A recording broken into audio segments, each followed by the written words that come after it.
தகப்பனை போல தாங்கிடும் அன்பு இல்லை என்றால் நான் என்னவே.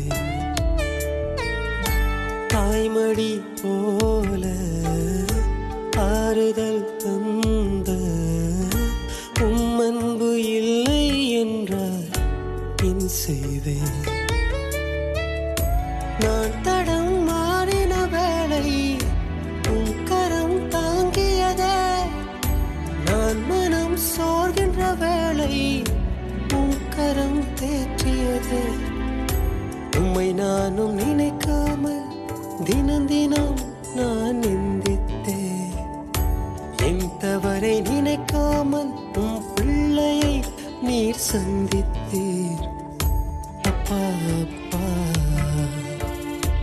உந்தன் அன்புதான் எந்தன் வாழ்க்கை ஆனதே.